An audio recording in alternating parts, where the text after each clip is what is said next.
अस्सलामुअलैकुम स्टूडेंट्स। इस वीडियो में हम अपने एक्रूअल्स एंड प्रीपेमेंट्स के चैप्टर के कुछ एमसीक्यूज़ की प्रैक्टिस करेंगे। तो हम स्टार्ट करते हैं पहले एमसीक्यू से। पहले एमसीक्यू में लिखा हुआ है, in the year to 31 December 2018 Saira received 50,800 rental income. Rental income का मतलब ये है कि यहाँ पर रेंट जो है वो एक एक्सपेंस नहीं है, बल्कि रेंट जो है ना वो एक इनकम। और जब 50,800 की रेंटल इनकम रिसीव हुई होगी, 50,800 की रेंटल इनकम रिसीव हुई होगी, तो इसकी जो डबल एंट्री अगर पास करी जाए तो जाहिर है मेरे बैंक में पैसे आए होंगे, यानी कि बैंक अकाउंट जो है वो डेबिट हुआ होगा 50,800 से। और एक मैंने इनकम बुक करी होगी विच इज़ रेंटल इनकम, और वो मैंने क्रेडिट करी होगी 50,800 से। बैंक एसेट है, बैंक इंक्रीज होता है तो डेबिट होता है, और अगर इनकम इंक्रीज होती है तो हम उसको क्रेडिट करते हैं। The amounts of rent received in advance and due in arrears were as follows. और जो रेंट मैंने एडवांस में रिसीव किया हुआ था, या जो ड्यू इन एरियर्स था यानी कि जो रिसीव करना था, उसकी इंफॉर्मेशन यहाँ पर एज फॉलोज दी गई है। 31 दिसंबर 2017 और 31 दिसंबर 2018 की फिगर्स हैं। 31 दिसंबर 2017 यानी कि 1 जनवरी 2018 का भी बैलेंस यही होगा, विच मीन्स कि ये ओपनिंग बैलेंसेस हैं। और 31 दिसंबर 2018 यानी कि ये क्लोजिंग बैलेंसेस हैं। अब याद रहे कि हम रेंटल इनकम की बात कर रहे हैं। रेंटल इनकम में अगर मेरे पास रेंट रिसीव्ड इन एडवांस है, यानी कि किसी ने मुझे एडवांस में रेंट दे दिया है, तो वो मेरी लायबिलिटी होगी, बिकॉज उसने मुझे रेंट दे दिया है एडवांस में और मुझे अब उसको जाकर सर्विस प्रोवाइड करनी है, ये मेरी लायबिलिटी होगी। लेकिन रेंट ड्यू इन एरियर्स या एक्रूड मेरा यहाँ पर एसेट होगा, बिकॉज प्रॉबेबली मैंने जिस जगह का वो रेंट दे रहा है उसको वो जगह दे दी होगी, उसने वो सर्विस ले ली होगी मुझसे, बट अभी भी रेंट पे नहीं किया। ये इसी तरह से है कि मैंने किसी को क्रेडिट पर सेल्स कर दी गुड्स की, और वो मुझे बाद में पे करेगा, यानी कि वो मेरा रिसीवेबल होगा।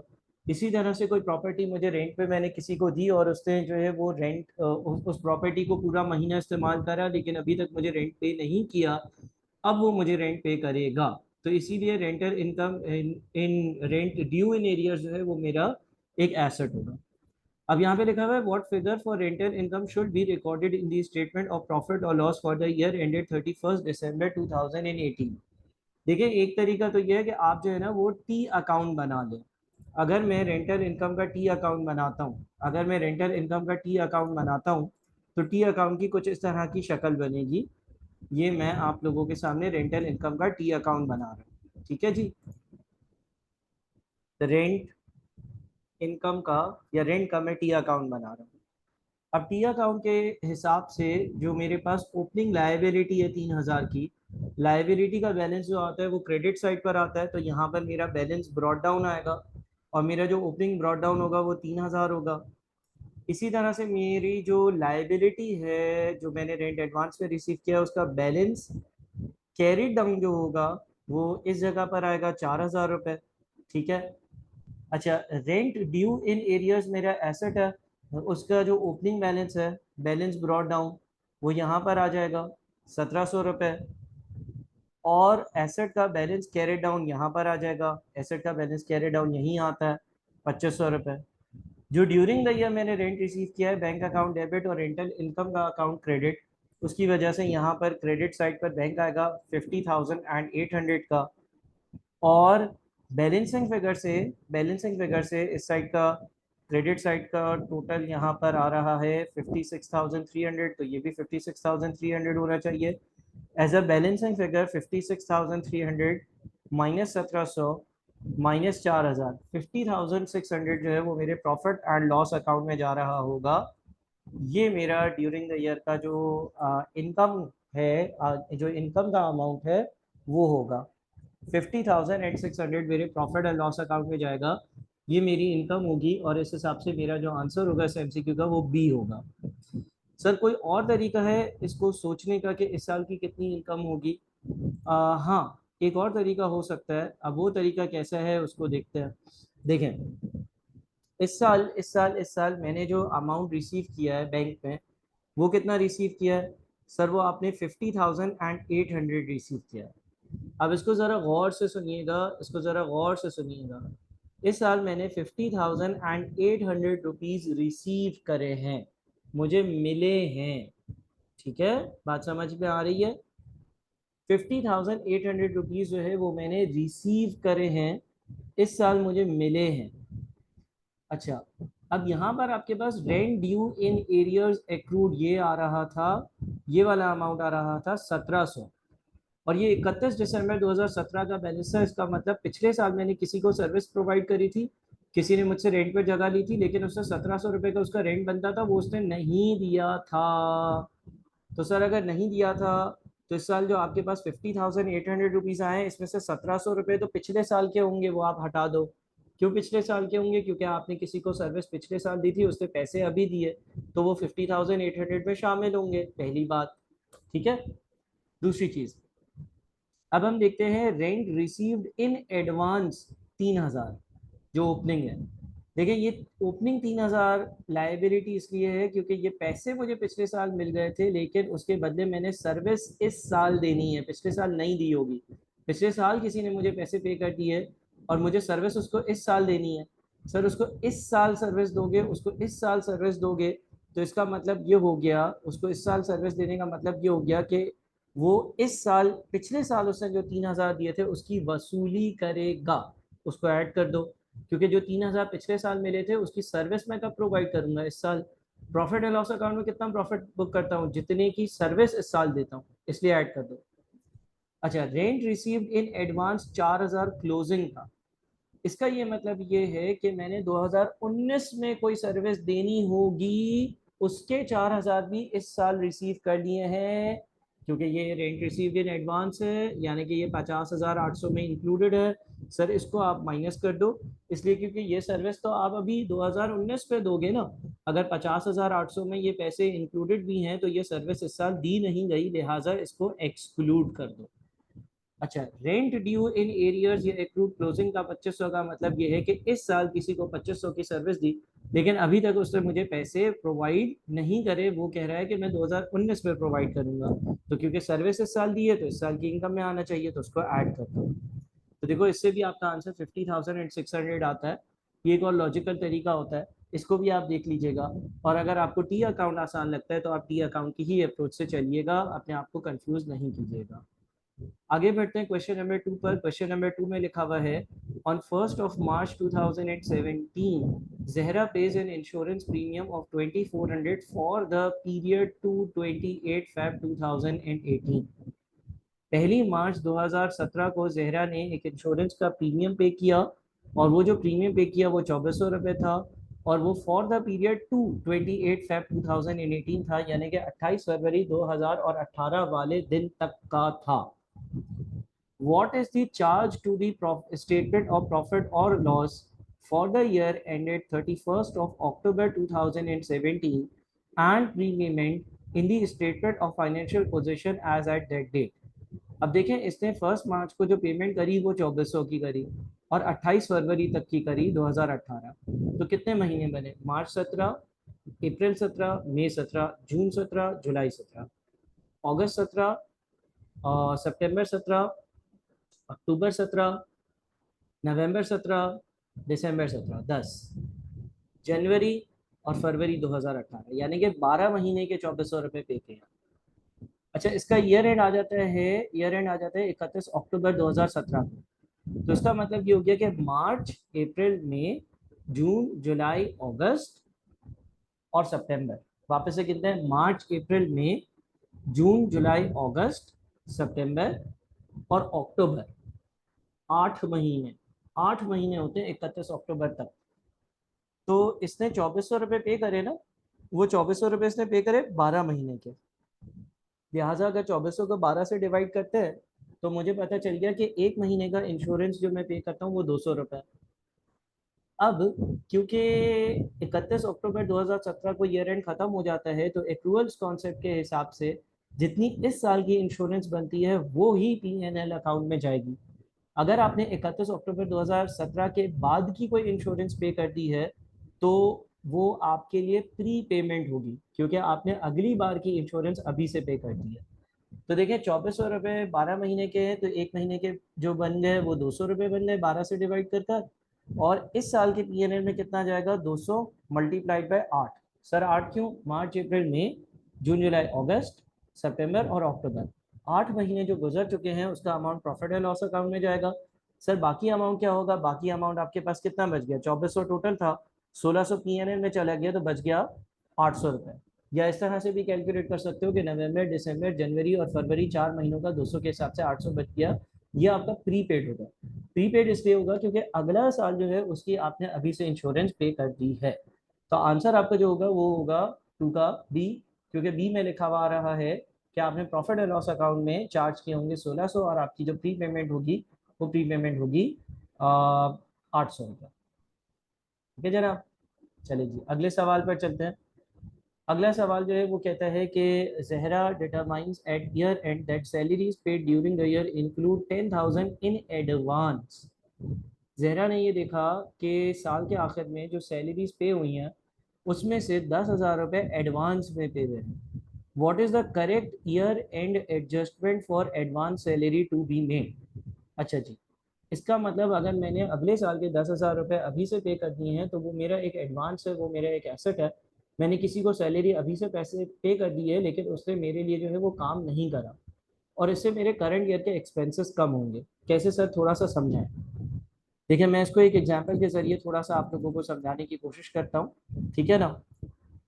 और इसको एग्जाम्पल के जरिए ज़रा समझाते हैं। अच्छा, देखो एज्यूम कर लो कि एक महीने की सैलरी है 10,000।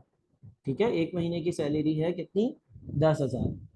कहाँ से आया 10,000, एज्यूम कर रहा हूँ, तसव्वुर कर रहा हूँ, एग्जाम्पल ले रहा हूँ। क्यों एग्जाम्पल ले रहे हैं, आपको सवाल समझाने के लिए। अब लेट से आपका ईयर एंड 1 जनवरी 2020 को शुरू होता है और 31 दिसंबर 2020 को ख़त्म होता है। अब आपने 1 जनवरी वाले दिन जो है ना वो 13 मंथ्स की सैलरी पे कर दी। कितने महीनों की, 13 महीने की सैलरी पे कर दी। कितने महीनों की सैलरी पे कर दी, 13 मंथ्स की सैलरी पे कर दी। लेकिन सर मेरा जो फाइनेंशियल ईयर है उसमें तो 12 महीने हैं। हाँ बिल्कुल 12 महीने हैं, लेकिन आप कभी कभार किसी को एडवांस पे भी तो पैसे दे सकते हो। मिसाल के तौर पर आपने अपने वर्कर को या आपने किसी भी वजह से 13 महीने की पूरे साल में सैलरी पे कर दी। एक महीने की सैलरी 10,000 थी और आपने अगर 13 महीने की सैलरी पे कर दी तो आपने जो है ना वो 1,30,000 रुपये पे कर दिया। अब अगर आप 1,30,000 रुपये पे करते हो, या आपकी पेमेंट है, तो आपका एक्सपेंस जो होगा वो 1,30,000 नहीं होगा। एक्रूअल्स कॉन्सेप्ट ये कहता है कि चाहे आप ज़्यादा पेमेंट कर दो, लेकिन अगर किसी साल की सैलरी आपकी कम बनती है तो प्रॉफिट एंड लॉस अकाउंट में सिर्फ उतना ही पैसा लेकर जाओगे जो उस साल की सैलरी बनती है। तो इसका मतलब ये हो गया कि अगर मैं पेमेंट कर रहा हूँ, पेमेंट फ्रॉम बैंक मेरी 1,30,000 रुपये है, मेरा एक्सपेंस फॉर द ईयर 2020 जो है ना वो 12 महीने का ही 10,000 रुपये के हिसाब से होगा। यानी कि मेरा जो एक्सपेंस फॉर द ईयर होगा वो एक बीसी होगा। जो 10,000 रुपये मैंने ज़्यादा पे कर दिए हैं, जो 10,000 रुपये मैंने ज़्यादा पे कर दिए हैं वो मेरी प्री पेमेंट होगी। यानी कि प्री पेमेंट का मतलब मेरा एक एसेट होगा, मैंने अगले साल के 10,000 रुपये अभी से पे कर दिए हैं। अब देखिए इसमें दो चीज़ें हो सकती हैं। एक होती है डायरेक्ट एंट्री, जब कंपनी साल के आखिर में अपनी बुक्स की एंट्रीज पास करती है, वैसे अमूमन ऐसा नहीं होता। लेकिन अगर डायरेक्ट एंट्री होगी ना तो एंट्री पास होगी सैलरी एक्सपेंस डेबिट 1,20,000 रुपये। 1,20,000 रुपये की सैलरी है। Pre payment, pre payment debit 10,000 रुपये, प्री पेमेंट मेरा एसेट है और मैंने अगले साल की सैलरी अभी से पे कर दी है। और बैंक अकाउंट जो है ना वो क्रेडिट होगा 1,30,000 रुपये से। मैंने 1,30,000 रुपये बैंक पे से पे करे। 1,30,000 में से 1,20,000 रुपये का सैलरी का एक्सपेंस था और 10,000 रुपये अगले साल के मैंने पे करे। ये एक तरीका होता है डबल एंट्री पास करने का कि आपने बैंक अकाउंट को 31 से कम किया, 10,000 से एक एसेट को डेबिट किया जो कि आपकी प्री पेमेंट अगले साल की, और 1,20 से आपने एक्सपेंस बुक किया। कभी कभार ऐसा होता है कि कंपनीज ड्यूरिंग द ईयर जब पेमेंट करती है ना तो वो डायरेक्ट एक एंट्री पास कर देती है सैलरी एक्सपेंस डेबिट, और जितना भी पे कर रही होती है उससे पास कर देती है और बैंक अकाउंट को क्रेडिट कर देती है जितना पे किया उससे। फिर साल के आखिर में आकर हिसाब किताब करती है कि यार इस पूरे में से जो है ना वो प्रीपेड कितना था। देखिए एक तरीका तो ये है एक तरीका तो ये है कि आपने जो है ना वो शुरू में ही बाइफरकेट कर दिया चीज़ों को। दूसरा तरीका ये है कि आपने जितना पेमेंट करी ना उससे आपने सैलरी एक्सपेंस को डेबिट कर दिया। अब देखें यार ये तो गलत है ना, क्यों? अगले साल के 10,000 जो पे किए वो भी इस साल के सैलरी एक्सपेंस में शामिल है। हालांकि इस साल 10 महीनों 12 महीनों के 10,000 रुपये के हिसाब से एक 20 की सैलरी बनती है।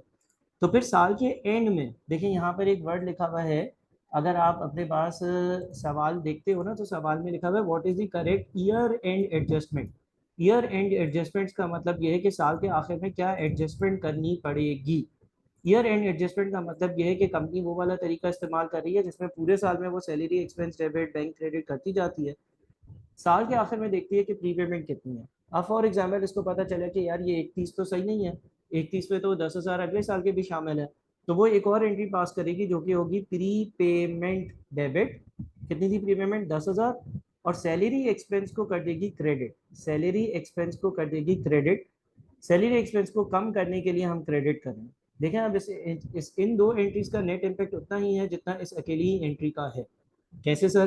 देखें इस अकेली एंट्री में सैलरी एक्सपेंस कितने से डेबिट हो रहा है सर? 1,20,000 रुपए से। दूसरे केस में क्या हो रहा है? 1,30 से डेबिट हो रहा है, 10,000 से क्रेडिट हो रहा है। नेट इम्पैक्ट कितना आया? 1,20 का डेबिट। पहले वाले केस में प्री पेमेंट कितने से डेबिट हो रहा है? 10,000 से। दूसरे वाले केस में कितने से हो रहा है? 10,000 से। पहले वाले केस में बैंक कितने से क्रेडिट हो रहा है? 1,30,000 से। दूसरे वाले केस में कितने से हो रहा है? 1,30,000 रुपए से। तो दोनों का इम्पैक्ट सेम है। ठीक है जी। अगले सवाल पर चलते हैं, question number 4। On year and a business has outstanding electricity bill of 15,000। Outstanding यानी कि मेरी लायबिलिटी है, यानी कि इतना इलेक्ट्रिसिटी का बिल आया है जो मैंने अभी अपनी बुक्स में एज ए एक्सपेंस चार्ज नहीं किया। During the year electricity bills are paid are rupees 190,000। What adjustment will be required to utilities expense account regarding the outstanding bill? देखें ड्यूरिंग द ईयर क्या हुआ है, ड्यूरिंग द ईयर जो है ना आपने जो 1,90,000 का बिल पे किया है वो उसकी आपने एंट्री पास की होगी utility expense debit. Utility expense debit 1,90,000 और आपने बैंक को क्रेडिट किया 1,90,000। अच्छा, अब हुआ ये है कि वो कहते हैं ऑन ईयर एंड साल जब खत्म हुआ, अब business has outstanding electricity bill of 15,000 rupees. तो बिजनेस को ये पता चला कि 15,000 रुपए का मजीद इलेक्ट्रिसिटी का अमाउंट है जो उसने पे करना है, जो उसने पे नहीं किया है, जो उसने अकाउंट फॉर नहीं किया है, जो अपने एक्सपेंसेस में चार्ज नहीं किया है, जो उधार है, जो अगले साल पे होगा। क्योंकि बिजली का बिल जनरली जो है वो फॉर एग्जांपल उसकी जो पेमेंट की डेट होती है वो अगले महीने के 4, 5, 6 तारीख तक होती है। During the year electricity bills are paid rupees 190, इतना तो पे कर दिया। What adjustment will be required to utility expenses amounting account regarding the outstanding है। तो भाई यूटिलिटी एक्सपेंस डेबिट होगा क्योंकि आप अपने एक्सपेंसेस को इंक्रीज करोगे। ये वो अमाउंट है जो आपने अभी पे करनी है, एक्रूड एक्सपेंस है, अगले साल आप पे करोगे, इस बार पे हो नहीं सका या आपने पे नहीं किया, तो आप क्या करोगे? आप अपने एक्सपेंसेस को डेबिट करोगे। 15,000 से एक्सपेंस को इंक्रीज किया और 15,000 से रेलेवेंट लाइबिलिटी जो है उसको भी ओपन किया और लाइबिलिटी आपकी जो है वो टेबल्स में आ रही होगी, यानी कि अगले साल आपने 15,000 रुपये पे करने होंगे जिसकी इलेक्ट्रिसिटी आप इस्तेमाल कर चुके हो, लिहाजा आपका यूटिलिटी एक्सपेंस डेबिट हो रहा है। तो 4 का आंसर जो है वो भी होगा। 5 पर आते हैं। 5 में लिखा हुआ है Atif finalised his draft accounts and ignored a pre payment of rupees 100 and accrued expenses of 300। What will be the impact on profit for the year? Atif कोई बंदा है और उसने अपने ड्राफ्ट अकाउंट्स बनाए। ड्राफ्ट अकाउंट्स का मतलब ये है कि अभी इनकी चेकिंग बाकी है, इसमें गलतियां हो सकती हैं या अभी जो है वो अकाउंट्स बनाने का मामला चल रहा है। And ignored a pre payment of 100, और ये 100 रुपए की कोई प्री पेमेंट थी, उसको अकाउंट फॉर ही नहीं किया, उसको इग्नोर कर दिया, उसकी डबल एंट्री पास नहीं की, वो उसको रिकॉर्ड करना भूल गया। एंड एक्रूड एक्सपेंसेस ऑफ 300, और 300 रुपए के एक्रूड एक्सपेंसेस थे, यानी कि कुछ ऐसे एक्सपेंसेस थे जिनकी मैं रिकॉर्डिंग करना ही भूल गया था। What will be the impact on profit और लॉस अकाउंट? अब देखें जैसे कि हमने यहाँ पर एक चीज़ सीखी ना कि अगर कोई प्री पेमेंट है तो उसकी बाद में भी एंट्री पास हो सकती है ईयर एंड पर। उससे क्या होगा कि अगर कोई प्री पेमेंट है तो आपका प्री पेमेंट का एक एसेट डेबिट हो जाएगा और आपका सैलरी का एक्सपेंस है उसका अकाउंट क्रेडिट हो जाएगा, तो आपकी सैलरी का अमाउंट जो है वो दोबारा से कम हो जाएगा। इसी तरह से अगर मैंने प्री पेमेंट रिकॉर्ड नहीं किया, अगर मैं रिकॉर्ड करता तो क्या होता? प्री पेमेंट का अकाउंट डेबिट होता 100 रुपये, और एक्सपेंसेस जो है ना एक्सपेंसेस उसको मैं क्या करता? क्रेडिट करता। कितने से? 100 रुपये। सर ऐसा क्यों करते प्रीपेमेंट को रिकॉर्ड करने के लिए? क्योंकि बेटा एक्सपेंसेस में 100 रुपए ऐसे शामिल हैं जो इस साल के नहीं है, अगले साल के हैं। आपने अगले साल के 100 रुपए अभी से पे कर दिए थे, लिहाजा अगर मैं ये एंट्री पास करता तो मेरे एक्सपेंसेस 100 से कम हो जाते। सर कम कैसे होते? एक्सपेंस अगर क्रेडिट होता है यानी कि वो कम हो रहा है, और अगर वो डेबिट होता है यानी कि वो इंक्रीज हो रहा है। तो इसका मतलब ये हो गया कि अगर ये ट्रांजेक्शन रिकॉर्ड करी जाती तो मेरे एक्सपेंसेस का अमाउंट 100 से कम हो जाता और मेरे प्रॉफिट जो है वो 100 से इंक्रीज हो जाते। प्रॉफिट अप हो जाता इफ रिकॉर्डेड, अगर रिकॉर्ड किया जाता। ठीक है। अच्छा, एक्रूड एक्सपेंसेस 300, और एक्रूड एक्सपेंसेस 300 है। एक्रूड एक्सपेंसेस जो ऊपर बिजली वाले बिल वाली एग्जांपल आई है, क्या आपने 300 रुपये इस साल जो है वो खर्चा किया था लेकिन आपने उसकी रिकॉर्डिंग नहीं करी, आपने उसको पे नहीं किया, तो भाई ये तो मेरी लाइबिलिटी है, मुझे पे करना पड़ेगा। यानी कि एक्सपेंसेस इसकी वजह से 300 रुपये से इंक्रीज होने चाहिए थे अगर मैं रिकॉर्ड करता हूँ। और एक्रूअल्स, एक्रूअल्स जो है वो या एक्रूड एक्सपेंसेस का अकाउंट या लाइबिलिटी का अकाउंट क्रेडिट होना चाहिए, बिकॉज ये एक ऐसा एक्सपेंस है जो मैंने पे नहीं किया, मुझे लाजमी तौर पर पे करना चाहिए था। ठीक है जी, ऐसा ही है ना? अच्छा, अब होता ये कि जब ये रिकॉर्ड होगा, जब ये रिकॉर्ड होगा तो मेरा प्रॉफिट जो है वो 300 से क्या होगा, प्रॉफिट डाउन हो जाएगा। ठीक है ना? मिसाल के तौर पर यहाँ पर देखो, ड्राफ्ट अकाउंट्स में ये चीज़ें रिकॉर्ड नहीं हुई हुई है, ड्राफ्ट अकाउंट में ये चीज़ें रिकॉर्ड नहीं हुई हुई है। बोलते हैं Atif finalize his draft accounts, Atif ने अपने ड्राफ्ट अकाउंट्स बनाए and ignored a pre payment of 100, और 100 रुपए की प्री पेमेंट की एंट्री पास करना भूल गया, एंड एक्रूड एक्सपेंसेस ऑफ ₹300, और 300 रुपए के एक्रूड एक्सपेंसेस की एंट्री भी पास करना भूल गया। What will be the impact on profit for the year? इन चीज़ों का प्रॉफिट फॉर द ईयर पर क्या इम्पैक्ट होगा? अच्छा, एज्यूम कर लें कि ड्राफ्ट अकाउंट्स के हिसाब से जो प्रॉफिट है ना, ऐसे ही कोई भी अमाउंट एज्यूम कर ले, मैं एज्यूम कर लेता हूँ 5,000। लेट से हम यूँ कहते हैं कि भाई ड्राफ्ट अकाउंट्स की जो प्रॉफिट की अमाउंट है ना वो 5,000 है। 5,000 क्यों एज्यूम करें? आप 10,000 कर लें, आप 15,000 कर लें, आप 7,000 कर लें, आप 8,000 कर लें, आप कुछ कर लें। अगर ये एंट्रीज पास होती, अगर ये एंट्रीज पास होती, अगर ये एंट्रीज पास होती, तो 100 रुपए का प्री पेमेंट डेबिट होता और एक्सपेंस क्रेडिट होता। एक्सपेंस कम होगा तो प्रॉफिट इंक्रीज होगा। अगर ये वाली एंट्री रिकॉर्ड होती तो एक्सपेंसेस डेबिट होते यानी कि बढ़ते, और एक्रूअल्स जो है वो क्रेडिट होता, यानी कि अगर ये एंट्री रिकॉर्ड होती तो 300 रुपए के एक्सपेंसेस बढ़ जाते। एक्सपेंसेस बढ़ने की वजह से प्रॉफिट कम हो जाता। लिहाजा अगर ये चीज़ें रिकॉर्ड होती ना तो मेरा प्रॉफिट 4,800 होता। ये मेरा करेक्ट प्रॉफिट है, करेक्ट प्रॉफिट है। ठीक है ना? सही वाला प्रॉफिट जो है ना वो मेरा 4,800 रुपये है। अब उसका सवाल है what will be the impact on profit for the year? Profit for the year का इम्पैक्ट क्या होगा इन चीज़ों के रिकॉर्ड ना करने की वजह से? तो देखिए, मुझे नज़र आ रहा है कि अगर ये चीज़ें रिकॉर्ड ना हुई हुई हो तो मेरा प्रॉफिट 5,000 नज़र आएगा, ये चीज़ें रिकॉर्ड हुई हुई हो तो मेरा प्रॉफिट 4,800 नज़र आएगा।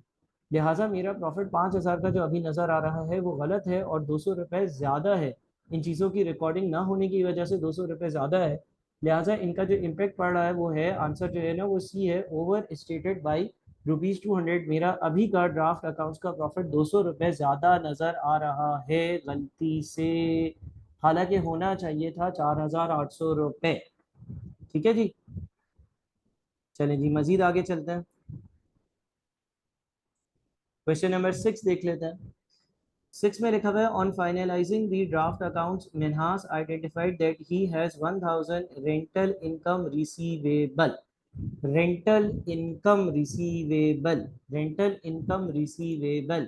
पहली बात, रेंटल इनकम, रेंटल इनकम यानी कि कोई प्रॉफिट है, यानी कि फ़ायदा है, यानी कि मेरी इनकम है, मेरे एक्सपेंस नहीं है ये रेंट।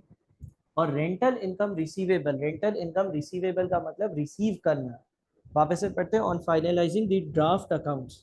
अगेन बात करता है ड्राफ्ट अकाउंट्स की, बोलते हैं जब ड्राफ्ट अकाउंट्स की फाइनलाइजेशन हो रही थी, Menas identified that he has ₹1,000 rental income receivable. तो मेनास ने ये आइडेंटिफाई किया कि 1,000 रुपये का रेंटल इनकम रिसीवेबल है, यानी कि मेरा एसेट है, यानी कि मुझे कहीं से रिसीव करना है, यानी कि मुझे कहीं से पैसे मिलेंगे।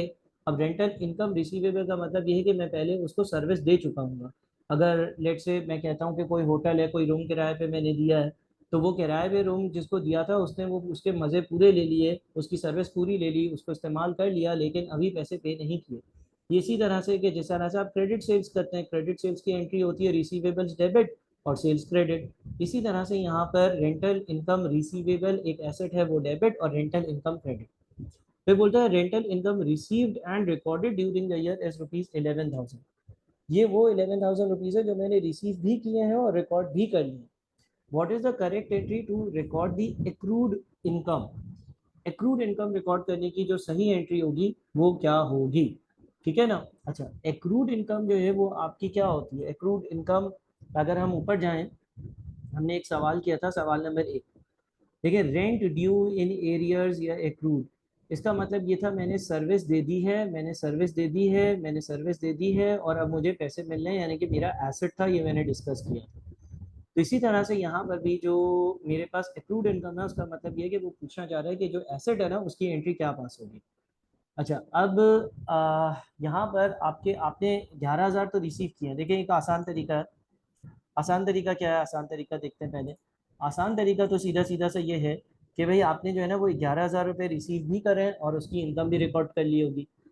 जबकि 1,000 रुपये ऐसे हैं जिसकी आपने सर्विस दे दी है, बहरहाल वो पैसे आपको अभी तक रिसीव नहीं हुए। आपने सर्विस दे दी है, बहरहाल वो पैसे अभी तक आपको रिसीव नहीं हुए, यानी कि वो आपका एसेट है। आपकी जो प्रॉफिट एंड लॉस अकाउंट में अगर वो टोटल इनकम पूछता है ना कितनी होगी, तो आप बोलते हैं 11,000 प्लस 1,000 यानी कि 12,000 रुपये। आपसे अगर वो इसकी एंट्री पूछता है तो इसकी एंट्री डी होगी, एक्रूड इनकम डेबिट 1,000 रुपये और रेंटल इनकम क्रेडिट 1,000 रुपये। इसका ये मतलब है कि मैंने एक सर्विस दे दी है लेकिन उसके पैसे मुझे नहीं मिले, लिहाजा वो मेरा एक एसेट है। अगर आपसे रेंटल इनकम का टी अकाउंट बनाने को पूछ ले तो वो भी हमें in addition to to all the requirements बना भी देते हैं। अगर हमें वो रेंटल इनकम का टी अकाउंट बनाने को बोल भी दे तो हमने यहाँ पर जो है वो ये लिखना है रेंट इनकम। ठीक है। रेंट इनकम के बाद देखें जो पैसे रिसीव करें, जो पैसे रिसीव करें उसकी एंट्री क्या होगी? जो पैसे रिसीव करें उसकी एंट्री होगी बैंक डेबिट और रेंट इनकम क्रेडिट। जो पैसे रिसीव करें ड्यूरिंग द ईयर वो है कितने? 11,000। 11,000 रुपये जो मैंने रिसीव करे होंगे उसके लिए बैंक डेबिट किया होगा और रेंटल इनकम को क्रेडिट किया होगा। तो ये रेंट इनकम का अकाउंट है, यहाँ पर मैंने लिखा होगा बैंक और यहाँ पर मैंने लिखा होगा 11,000। जबकि पूरे साल की इनकम है कितनी? पूरे साल की इनकम 12,000 है। क्यों सर? 11,000 मिल गए और 1,000 रुपये की रेंटल इनकम रिसीवेबल है, यानी कि सर्विस दे दी है लेकिन मिले नहीं है। अच्छा, जो हमारी इनकम है उसकी एंट्री क्या पास होती है? जो हमारी इनकम है वो प्रॉफिट एंड लॉस अकाउंट में जाती है, यानी कि रेंट इनकम के अकाउंट से निकलती है 12,000 रुपये और main profit profit and loss account में चली जाती है 12,000 रुपये, वो क्रेडिट हो जाता है। तो यहाँ पर आपके पास प्रॉफिट एंड लॉस आना चाहिए, वो आना चाहिए 12,000 रुपये। तो इसका मतलब ये हो गया कि 12,000 में से 11,000 अगर मिले हैं तो 1,000 रुपये मुझे बाद में मिलेंगे, यानी कि इस बार का ये कैरी डाउन होगा। अगर मैं दोनों साइड्स को बैलेंस करूँ, अगर मैं दोनों साइड्स को बैलेंस करूँ तो ये साइड 12,000 पर है, ये साइड 12,000 पर है, तो ये साइड भी 12,000 पर होनी चाहिए थी। ठीक है, दोनों साइड्स 12,000 पर आ गए, इसमें से 11,000 रुपये मिल गए, वो माइनस कर दिए। बैलेंस कैरीड डाउन जो है वो 1,000 है। यहाँ पर भी बैलेंस ब्रॉट डाउन जो है वो 1,000 होगा, यानी कि अगले साल के शुरू में ये 1,000 रुपये मेरा एज ए एसेट एक्ट कर रहा होगा। ठीक है जी, तो डी आंसर है। 7 में बोलता है which of the following is asset account, इसमें से कौन सा अकाउंट मेरा एक एसेट का अकाउंट है? Prepaid expense. प्रीपेड एक्सपेंस मेरा एसेट का अकाउंट है। प्रीपेड एक्सपेंस मेरा एसेट का अकाउंट है। पहला ही आंसर बिल्कुल सही है। सर, प्रीपेड एक्सपेंस एसेट का अकाउंट क्यों है? प्रीपेड एक्सपेंस का मतलब ये है कि मैंने किसी एक्सपेंस की पेमेंट पहले कर दी है और अब मैं वो सर्विस बाद में लूँगा। ठीक है, अगर मैं पेमेंट पहले कर देता हूँ, मैं सर्विस बाद में लूँगा, तो उसको हम प्रीपेड एक्सपेंस कहते हैं और वो मेरा एसेट होता है। इसलिए क्योंकि उसकी सर्विस, उसकी पेमेंट करने से मुझे बाद में फ़ायदा होगा, यानी कि मैं कोई सर्विस यूज़ कर सकूँगा, ऐसा कोई फ़ायदा होगा। तो हमेशा याद रखो कि प्रीपेड एक्सपेंस आपका एसेट होता है। एसेट हर वो चीज़ है जो आपको बाद में फ़ायदा दे, बेनिफिट दे। अगर प्रीपेड एक्सपेंस है तो उसका मतलब ये है कि कोई फ्यूचर का एक्सपेंस था जिसकी आज से पेमेंट कर दी और अब आपको बेनिफिट मिलेगा, तो वो आपको आपके लिए एसेट होता है। फॉर एग्जाम्पल, अगर लेट से आप जो है वो एरोप्लेन में या ट्रेन में ट्रेवल कर रहे हो और आपने टिकट्स परचेज कर ली, तो आपने एंट्री पास कर दी, एक रिसीवेबल डेबिट कर दिया, प्री पेमेंट डेबिट और बैंक अकाउंट क्रेडिट। ठीक है, आपने लेट से ट्रेन की टिकट परचेज करी तो आपने प्री पेमेंट को डेबिट कर दिया, लेट से 5,000 2,000 रुपये, और बैंक अकाउंट को क्रेडिट कर दिया 2,000 रुपये। बैंक अकाउंट को 2,000 से क्रेडिट करने का मतलब ये है कि आपके बैंक से 2,000 चले गए, कहाँ गए? किसी चीज़ की प्री पेमेंट की, ट्रेन की टिकट्स की। अब मैं 10 दिन बाद ट्रेन में बैठा, 10 दिन बाद ट्रेन में बैठा तो मैं एक्सपेंस डेबिट कर दूंगा 2,000 रुपये, और मैं प्री पेमेंट जो है उसको क्रेडिट कर दूंगा 2,000 रुपये से। तो मेरा प्री पेमेंट का अकाउंट इवेंचुअली डेबिट और क्रेडिट के बाद नेट इफेक्ट जीरो का देता। एक बार डेबिट हुआ 2,000 से, एक बार क्रेडिट हुआ 2,000 से।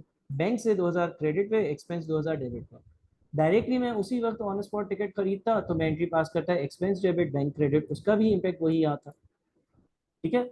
अच्छा, एक्रूड एक्सपेंस का मतलब होता है कि आपने जो है ना कोई सर्विस ले ली है, उसके पैसे बाद में पे करोगे। मिसाल के तौर पे पूरा महीना इलेक्ट्रिसिटी की कंजम्पशन कर ली, इलेक्ट्रिसिटी इस्तेमाल कर ली, अब उसके बिल की पेमेंट होगी, वो एक्रूड एक्सपेंस होगा। अनअर्नड इनकम, अनअर्नड इनकम का क्या मतलब होता है? किसी ने आपको पैसे दे दिए हैं एडवांस में और अब वो आपसे सर्विस बाद में लेगा। अनअर्नड इनकम, अर्नड इनकम नहीं है, अनअर्नड, ना कमाई हुई इनकम। मिसाल के तौर पर आपने रेलवे वाले को जब 2,000 रुपये दे दिए और टिकट ले लिया, तो आपने एंट्री पास करी प्री पेमेंट डेबिट और बैंक क्रेडिट। उसने क्या एंट्री पास करी होगी? उसके बैंक अकाउंट में पैसे आए होंगे तो उसने बैंक को डेबिट किया होगा 2,000 रुपये, और अनअर्नड इनकम को क्रेडिट किया होगा 2,000 रुपये। यानी कि उसने बोला होगा मुझे 2,000 रुपये मिल गए हैं, मेरा बैंक अकाउंट 2,000 से डेबिट हो गया है, लेकिन ये अनअर्न इनकम है, यानी कि अभी इसके अगेंस्ट मुझे कोई सर्विस प्रोवाइड करनी है। और जिस दिन ये सर्विस प्रोवाइड कर देगा उस दिन अनअर्नड इनकम जो है उसका अकाउंट डेबिट हो जाएगा और वो अपने पास इनकम बुक कर देगा 2,000 रुपये की। अच्छा, रेंट पेएबल, ये तो नाम से ही जाहिर है कि कोई लायबिलिटी है, कोई रेंट है जो मुझे पे करना है। क्वेश्चन नंबर 8 पर आते हैं।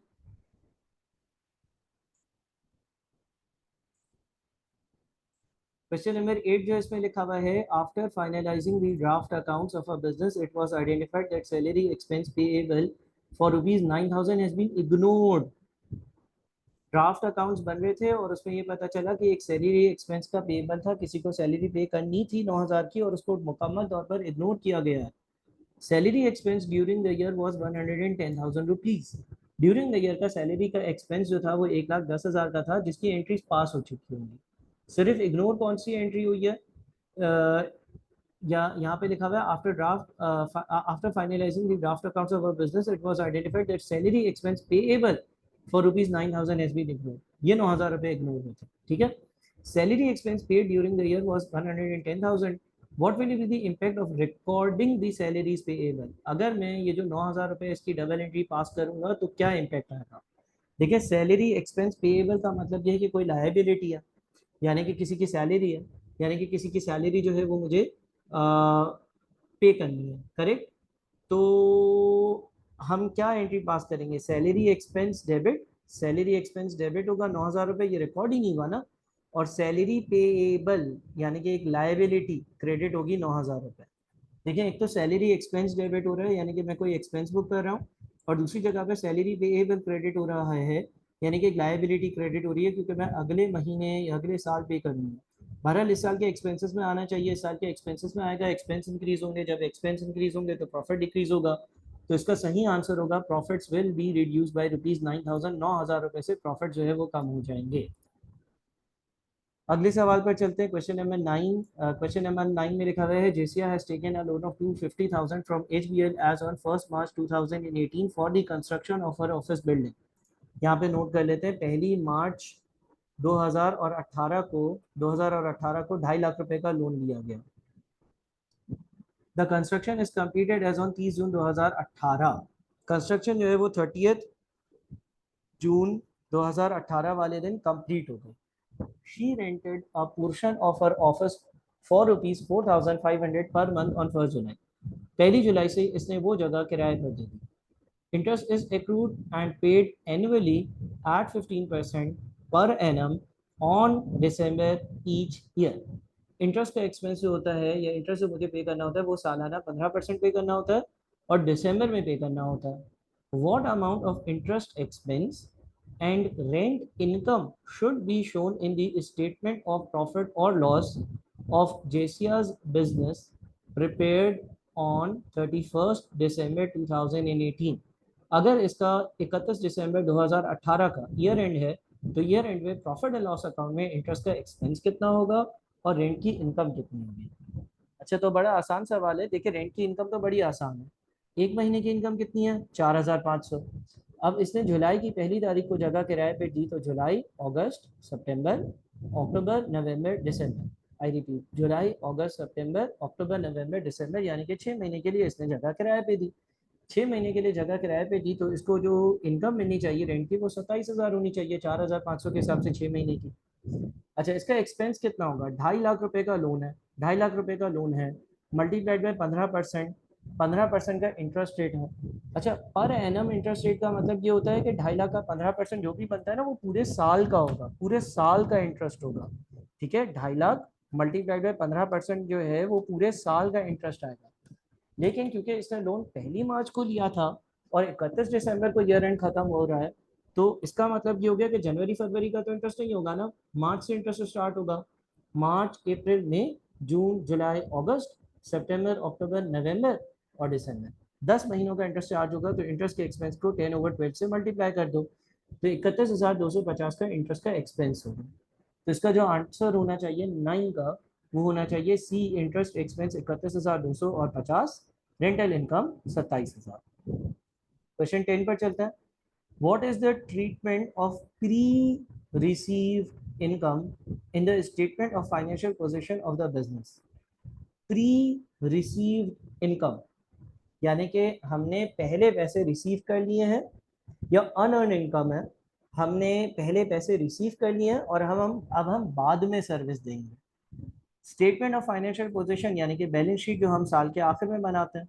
अब मिसाल के तौर पर लेट से मेरा ईयर एंड है 31 दिसंबर 2020, और मुझे जो है ना 30 दिसंबर 2020 वाले दिन किसी ने 5,000 रुपये दे दिए और बोला कि इसके बदले मैं आपके लेट से रिजॉर्ट में या होटल में जो है वो 5 जनवरी वाले दिन रुकूंगा।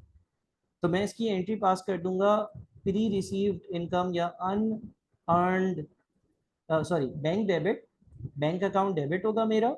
और अनअर्न इनकम जो है ना, अनअर्न इनकम को मैं क्रेडिट कर दूंगा लेट से 5,000 रुपये। मैं वापस से अपनी एग्जांपल को रिपीट करता हूँ। 30 दिसंबर वाले दिन किसी ने मुझे जो है वो 5,000 रुपये दे दिए और बोला कि यार ये 5,000 रुपये एडवांस में रख लो, यानी कि मेरे बैंक अकाउंट में डेबिट हो गए। और अनअर्न इनकम को क्रेडिट इसलिए कर दिया क्योंकि उसने बोला मैं सर्विस इसके बदले अभी नहीं ले रहा, बल्कि मैं 5 जनवरी को तुमसे इसके बदले में किसी किस्म की कोई सर्विस लूंगा। तो इसका मतलब ये हो गया कि 31 दिसंबर वाले दिन, 31 दिसंबर 2020 वाले दिन जब मैं स्टेटमेंट ऑफ फाइनेंशियल पोजीशन बनाऊंगा, तो मेरी जो करंट लायबिलिटीज होंगी ना, उन करंट लायबिलिटीज में अनअर्नड इनकम का अमाउंट आ रहा होगा 5,000 रुपये। ये वो इनकम है जो मैंने अभी तक अर्न नहीं करी, मिल गई है लेकिन मैंने उसके अगेंस्ट सर्विस नहीं दी। हाँ, जब मैं 5 जनवरी वाले दिन सर्विस दूंगा किसी किस्म की, लेट से होटल के रूम की बुकिंग के पैसे थे, तो मैं अनअर्नड इनकम जो मेरी लायबिलिटी है ना, इसको डेबिट करूंगा 5,000 रुपये से, और मैं अपने इनकम को क्रेडिट कर दूंगा 5,000 रुपये से, रेंटल इनकम को या किसी और इनकम को। तो होगा ये कि यहाँ पर अनअर्न इनकम क्रेडिट हुई थी, यहाँ पर डेबिट होगी, तो उसका अकाउंट क्लोज हो जाएगा और फिर वो मेरे एक्सपेंस इनकम्स में आ जाएगी। लेकिन 31 दिसंबर वाले दिन, जिस दिन मैं बैलेंस शीट बना रहा हूँ, उस दिन स्टेटमेंट ऑफ फाइनेंशियल पोजीशन या बैलेंस शीट पर ये करंट लायबिलिटी के तौर पर नजर आएगी। लिहाजा 10 का आंसर डी होगा। रीजन बीइंग कि मैंने ये पैसे रिसीव तो कर लिए हैं लेकिन उसके अगेंस्ट किसी किस्म की कोई सर्विस प्रोवाइड नहीं करी। तो यहाँ तक हमने 10 सवाल डिस्कस किए। इंशाल्लाह अगले लेक्चर में मजीद सवालों को डिस्कस करते हैं।